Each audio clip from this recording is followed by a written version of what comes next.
Buat kalian yang hobi banget berandai-andai nih, kira-kira kalau udah galbay pinjol tuh apa sih yang paling mungkin terjadi? Nah, jawabannya beda-beda. Biasanya sih takut DC-nya ya, atau mungkin data pribadinya disebarin, atau yang lebih parah lagi nih, takut di penjara.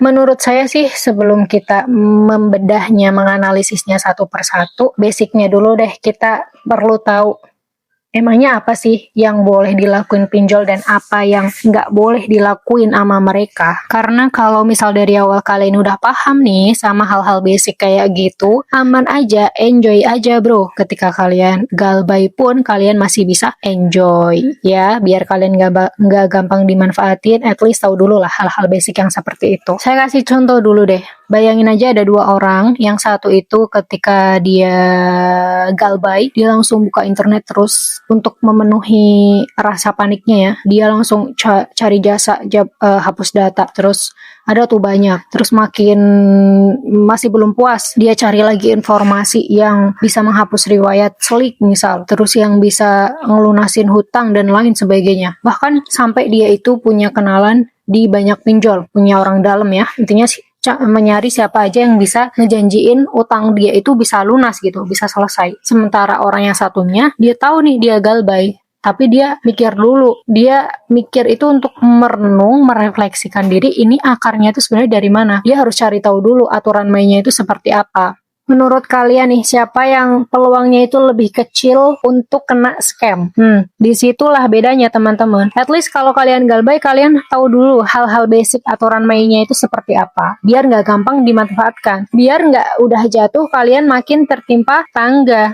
Terus, ada nih ketakutan yang sangat-sangat populer ya, soal data pribadi. Gimana nggak takut ya, karena emang di awal kan juga perlu menyerahkan identitas kayak KTP, dan itu kan penting banget ya, terus nomor HP, alamat, sampai dokumen-dokumen pendukung lainnya. Makanya kalau ketika galbay sebenarnya wajar aja sih kalau kalian khawatir soal hal tersebut, kayak data saya aman nggak ya gitu. Nah, di sini perlu dipahami teman-teman bahwa sebenarnya ada pasal yang mengatur soal perlindungan data pribadi, yang mana berarti data pribadi itu tidak boleh diperlakukan sembarangan. Kalau sampai ada yang melakukan penyebaran data ya dan disalahgunakan, pasti ada konsekuensi hukumnya dong, karena memang ada aturan yang mengatur soal hal tersebut. Terus muncul lagi pertanyaan, berarti nggak pernah ada pelanggaran di lapangan, soalnya ada konsekuensi itu. Oh, belum tentu. Namanya oknum ya pasti bisa aja ada. Tapi kan seenggaknya bisa bedain kan mana yang aturan resmi dengan pelanggaran yang dilakukan oleh oknum. Jadi bukan berarti ada aturan itu terus nggak ada yang ngelanggar ya. Ada aja si oknum-oknum yang nggak beres ini gitu.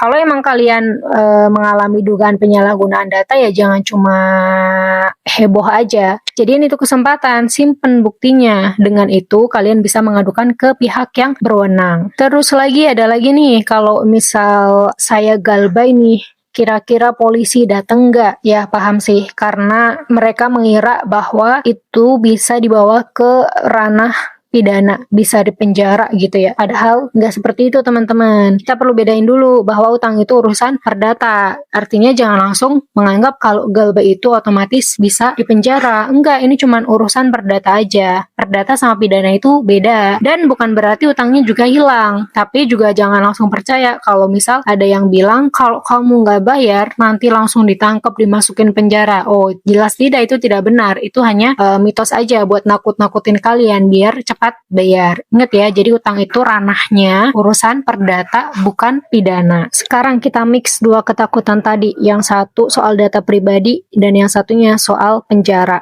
Kalau kalian minim literasi sama dua hal tadi itu, bisa-bisa kalian terjerumus ke hal-hal yang tidak diinginkan, dan bisa aja uang kalian malah makin habis karena kan kalian dalam artian nggak tahu ya, minim literasi, minim informasi sama hal-hal tersebut. Jadi kalian kayak langsung nyari solusi pintasnya, langsung searching di Google jasa hapus data biar data pribadinya itu nggak disebarin. Nah kayak gitu kan berarti kalian melakukan tindakan yang impulsif ya, karena kalian tuh nggak bisa kontrol diri kalian tuh panik sehingga pengen sesuatu yang instan gitu.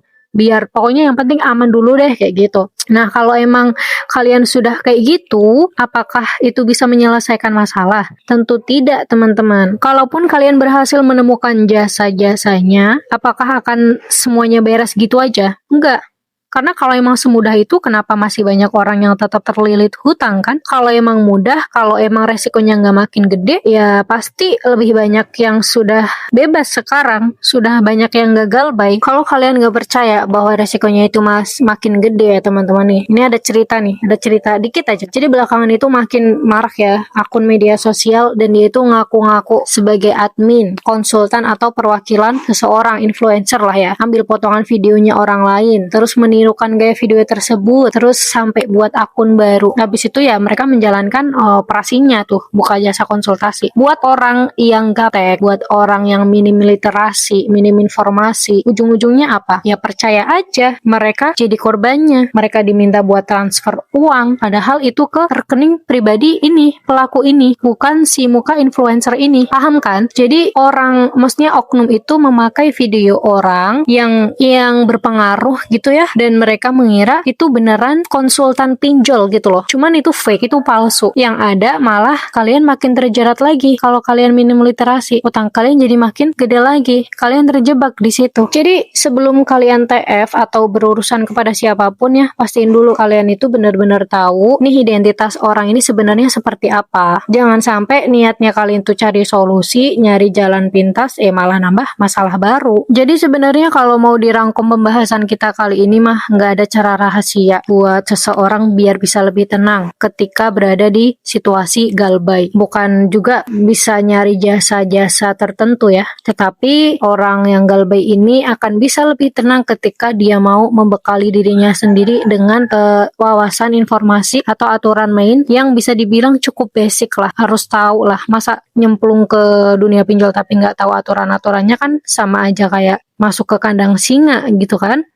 Makanya penting banget buat tahu aturan mainnya itu seperti apa. Dan kendalikan diri kalian, kontrol diri kalian, jangan sampai didominasi oleh perasaan takut, tertekan, jadi nggak bisa mikir jernih. Sampai-sampai kalau ada yang nawarin jasa hapus data langsung tertarik, langsung mau, disuruh TF berapapun langsung mau. Udahlah, jangan langsung percaya. Cari tahu dulu, cross check dulu, pastiin dulu semuanya bener atau enggak ini, atau cuman penipu aja ini, memanfaatkan kelemahan kalian aja ini. Itu penting ya, karena di luar sana banyak banget serius oknum yang mencari keuntungan dari kelemahan yang kalian miliki, yang orang-orang yang nggak bener itu loh, dan kalian yang harus jadi korbannya. Kalau mau simpelnya sih daripada nyari-nyari kayak gitu ya, mending kalian itu udah nggak usah ngapa-ngapain aja pokoknya. Kalau misal udah tahu kaitannya sama pinjol gitu ya, cari tahu informasinya itu seperti apa, aturannya seperti apa, dan nggak usah neko-neko, nggak usah nyari jasa ini itu. Fokus aja ningkatin penghasilan, cari penghasilan tambahan, ikhtiar terus, doa terus, sholatnya dikencengin gitu ya. Oke, mungkin itu saja yang bisa saya bahas di video kali ini. Semoga bermanfaat dan sampai jumpa di video selanjutnya.